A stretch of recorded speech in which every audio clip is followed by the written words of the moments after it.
Hi, everybody. This is Pookie's Revenge Bald Edition, and this is episode 8. Stick around because we have a few new goodies in this episode.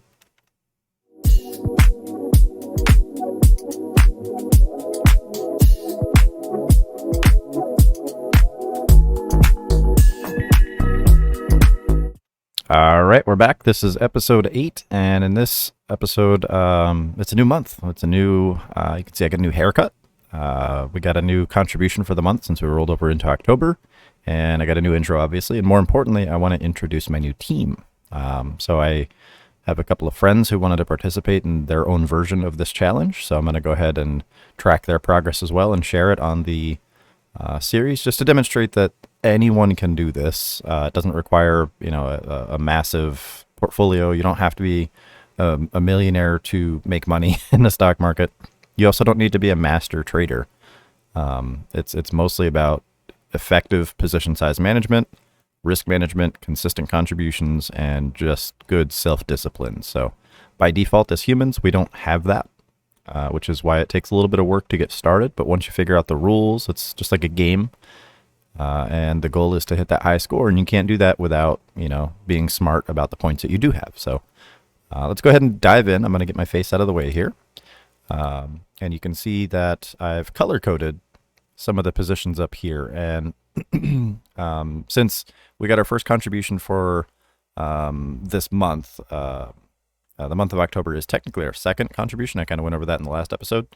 So the base amount was 1,000, but then I also put some proceeds from the extra garage sale stuff in here. So we're up to 1229.06 so far, and it's just passively kind of moving around a little bit. There's going to be some noise in the portfolio based on the holdings, and you can see here Johnson & Johnson is a $311 position. So if that moves up, 4.9%, it's going to move, or down, I'm sorry, it's going to move the account more significantly than, let's say, this Tesla position, which is only $96, okay? So it's important to keep in mind which positions you want to put more money in and which ones you want to kind of be a little bit less aggressive in. So since these are longer positions with different dividend payouts and some are shorter, I want to allocate those appropriately. So as far as the color codes up here, the green ones are monthly dividend payments. So these are the ones that I'm going to be getting those dividend payments every single month. The blue ones here are the quarterly payments, and O here is a monthly payment as well. And then KLXE and 9, they're orange because they're speculative trades, so they're higher risk. And in this case, 9 is probably going to stop out today if it doesn't hold the support here. You can see I put my stop loss down here at 354, and it just happens to have been saved yesterday. But we are still seeing lower lows, lower highs. There's no point in, trying to fight what we're seeing here. So there is a support nearby. If it can hold that and push up, that's great. If not, we'll just take the smaller loss and move on. This is an open swing, sorry, in the PBAlerts side as well.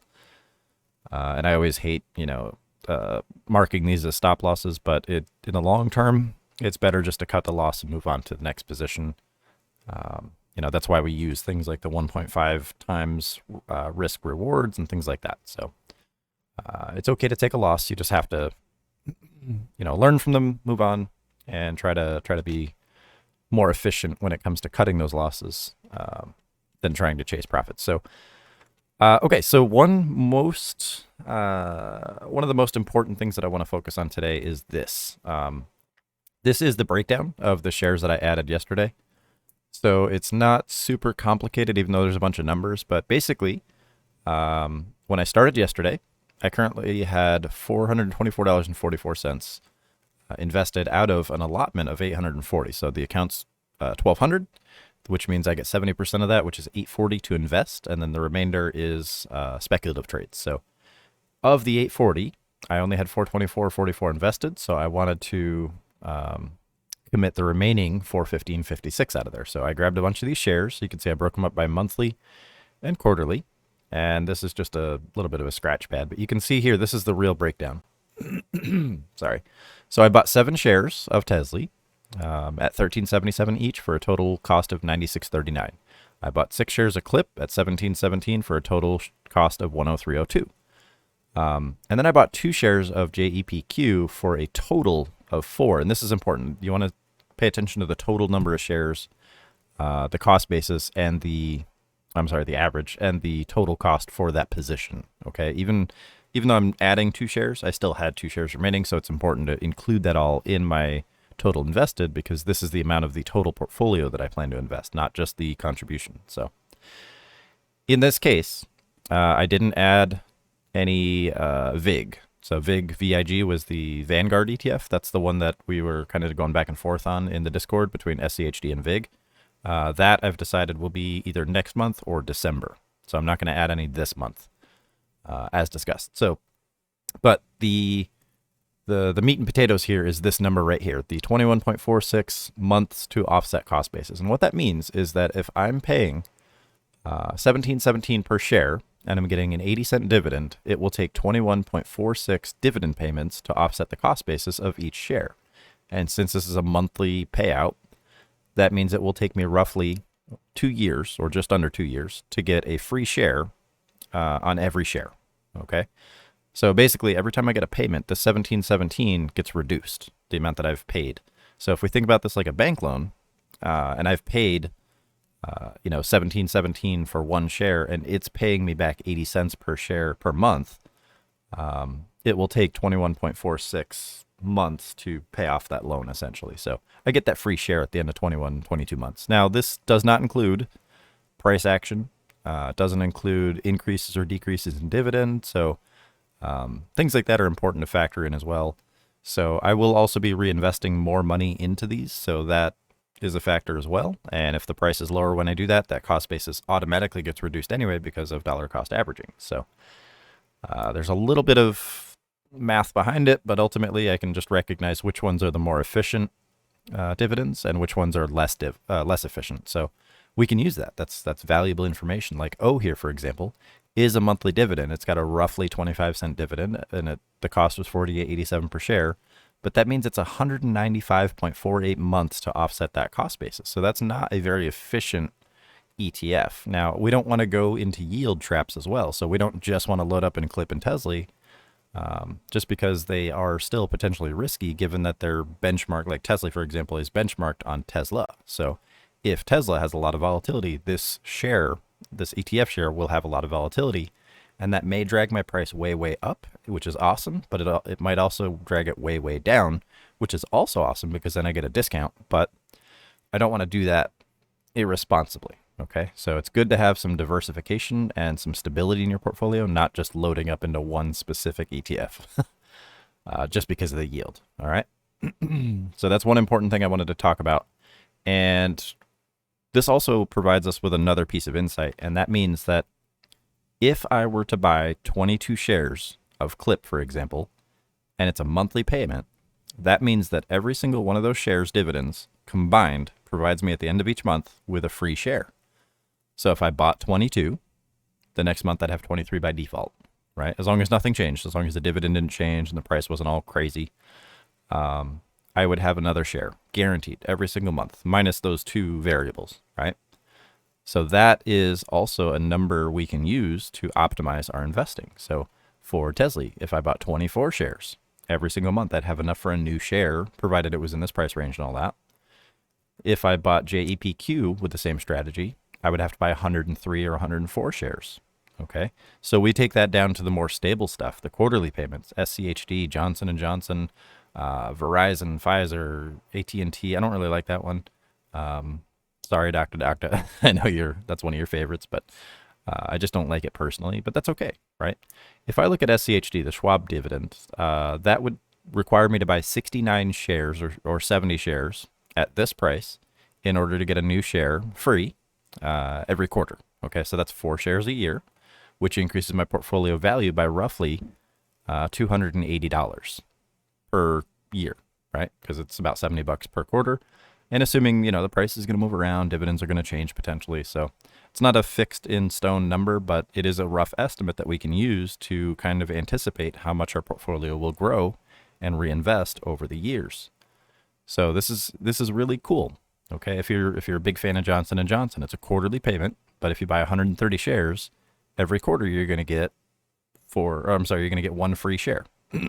So for just the pure growth aspect, you can take these quarterly payments and multiply this number times, 4, for example, per year, across this number divided by 12, how many years, and that's the total value that this position will grant you. Now you have to factor in compound growth and reinvestment and stuff, but you can figure it out at least per year. Just multiply this by 4, so it's about $600 a year just by owning Johnson & Johnson at this number of shares.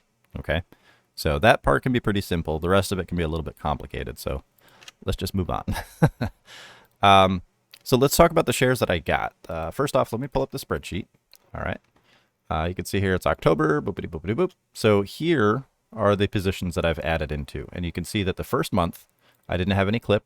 I had 2 shares of JEPQ for a total cost of $96.74. I bought 2 shares of Johnson & Johnson for a total cost of $327.70. I didn't have any I didn't have any O, which is the real estate dividend.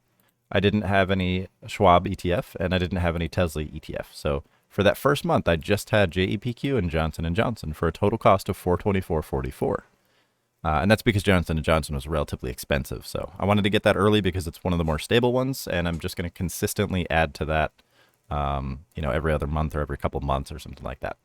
So this month I bought Clip. I bought 6 shares. I wanted to allocate about $100 into this one and Tesla because they're moderately aggressive, and they were basically what was left of the investment amount was about $200. So I just split that in half. But first, I prioritized JEPQ, and I wanted to get an O, and I wanted to get one more SCHD. So I prioritized those more stable, more reputable dividends, and then I took what was left, and I split that into Tesla and Clip because they're higher risk. Okay, so that brought my total investment up to $835.97, and remember, we wanted to keep it around $840. So we nailed that. We're about $4 shy of that. So pretty good, pretty easy plan that we're following here. So let's go ahead and look at each one really quick, just to kind of just look at the dividends really quick. So Tesla is a monthly payment, roughly 50, 60, 80, maybe $1, somewhere around there, right? It floats around a little bit, $0.50 to $1. So it's not as stable, so we have to be very careful about these. All right, so pretty easy. The ex-dividend date on that September 8th, so we can expect the October one to be coming up pretty soon within this week. So, week into the weekend. So the 8th is a Sunday, so they may drop it on Friday or Saturday, just to get it rocking and rolling. All right, so that'll be our first kind of payout. Okay. Next one up here is JEPQ, and this one, they actually just announced the ex-dividend date on October 2nd. So if I look at my spreadsheet, you can see JEPQ. I just erased that. There we go. Sorry. So JEPQ, we had 2 shares going into this, and then October 2nd was the ex-dividend date, so I would have had to have owned these on October 1st. I could not. The other 2. I had the original 2, so that's awesome. But the second 2 I didn't get until yesterday, the 2nd, which is too late for the ex-dividend, and that's okay, right? We'll catch it next time. It's a monthly thing, so I don't have to worry about it. Where did it go? Sorry.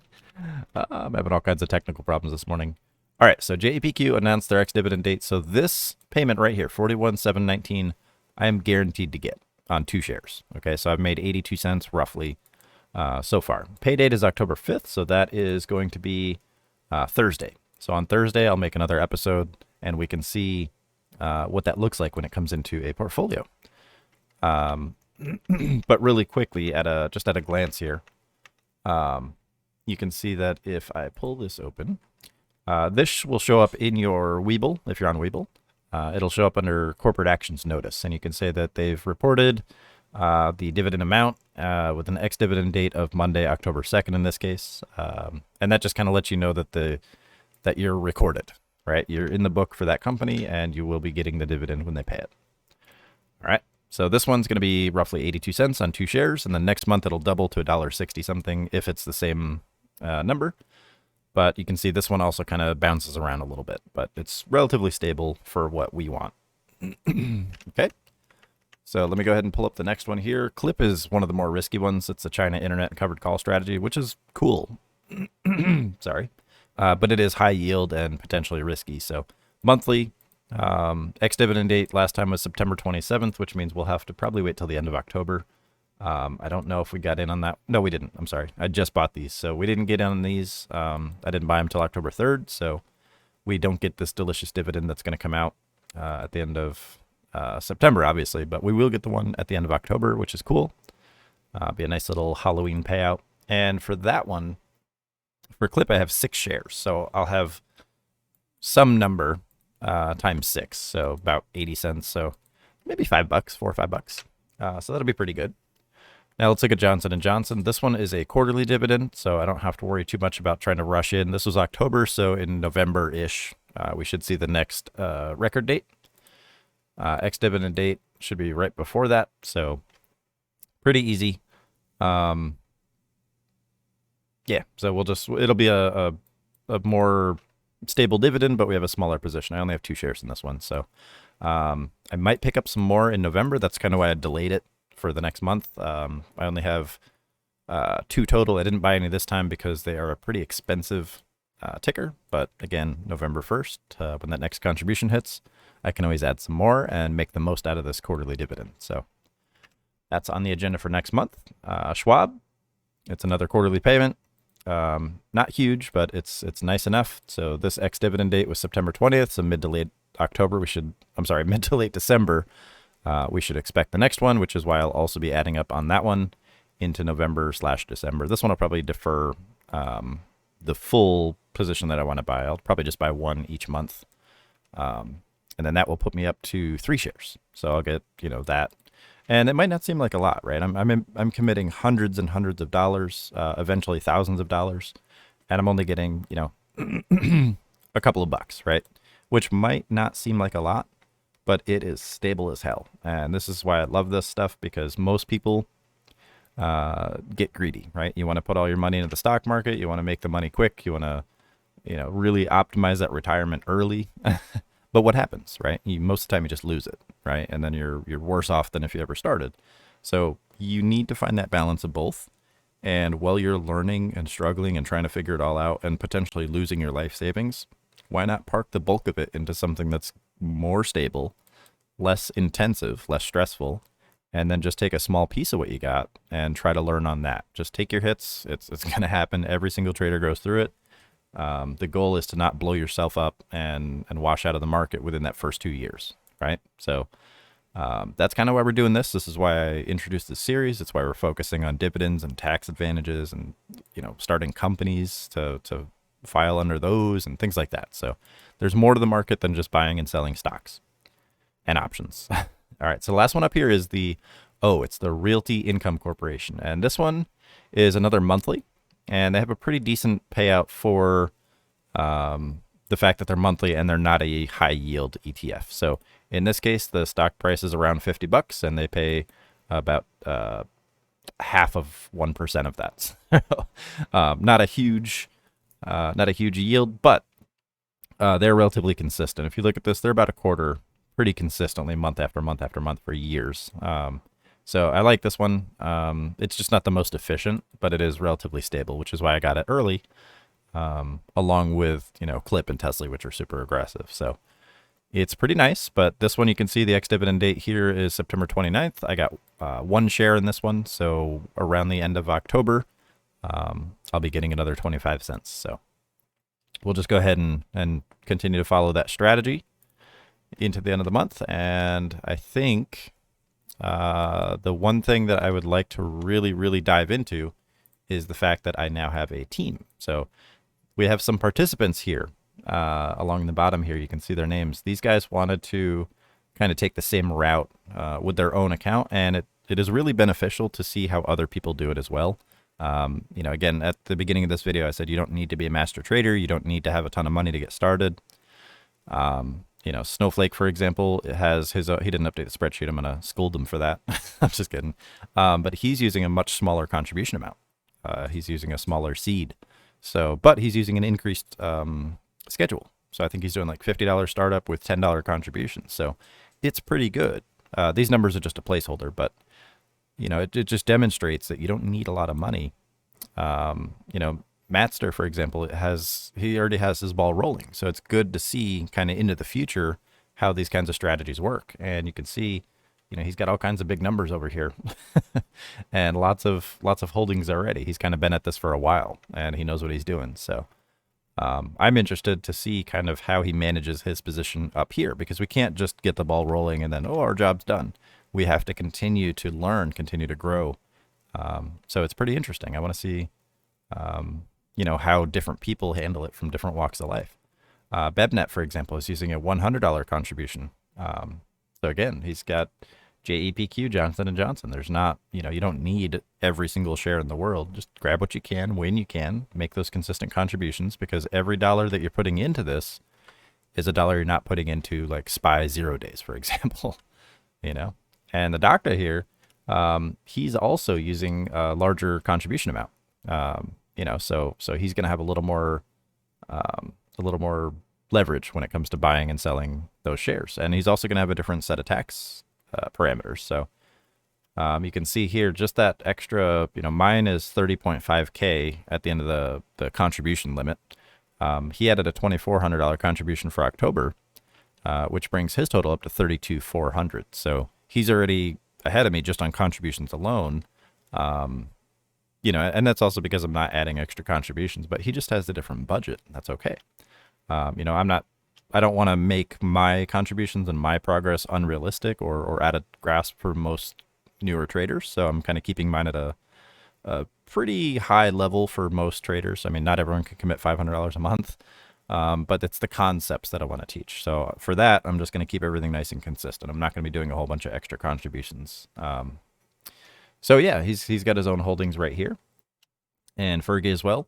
Fergie didn't update the spreadsheet yet, but that's okay. This is a relatively new process. So, all right. So with that said, I'm gonna bring this right back over to my other window here, and then get to see my face again. Sorry. Yeah. So with that said, I'm looking forward to this. We've got a lot of people on board. We've got a lot of people interested. A lot of newer traders, a lot of older traders. A lot of traders who are kind of in between and maybe struggling a little bit. So, right now we're just kind of learning all the rules, all the moves that we can make, and all the cards that we have in our hand. And eventually we're going to start putting things into a level appropriate areas, right? So right now we're low level, right? We're just adding small, consistent contributions. We're just acquiring a mix of stable and relatively aggressive ETFs for dividends and some corporate stock as well. And then later on, when we get up to the area where we're able to buy free shares every month with those dividends, then we're going to start seeing the compounding stuff really kick in. And once we get 100 shares plus on these, we'll be able to do some more complex strategies like covered calls and things like that. So for right now, we just got to recognize where we're at. We're a little floppy newborn, just laying on the ground, kind of rolling around, getting our bearings. Soon enough, we'll be able to roll over under our stomach, get up, start crawling, and then you'll never catch us. We're just going to run. We're going to get into stuff. We're going to make all kinds of noise, and it's going to be beautiful. So until then, let's just stay the course, follow the plan, and keep coming back to the series. Make sure you subscribe, make sure you like, and all that stuff. I'm not trying to grow the channel massively. I'm not trying to monetize it or anything. There's no sales gimmicks. There's no pitches, any of that stuff. I just don't want you guys to miss the episodes. So make sure you subscribe, hit the little notification bell or whatever it is people tell you to do. These episodes will be uploaded specifically to this YouTube channel. So there's not extra stuff in the mix. You just come here, you watch the videos, and then you can go somewhere else and enjoy the rest of your day. So this one's a little bit longer than I like. It's about 24 minutes, so I'm going to end it here. Thank you all, and I will see you next episode. Goodbye.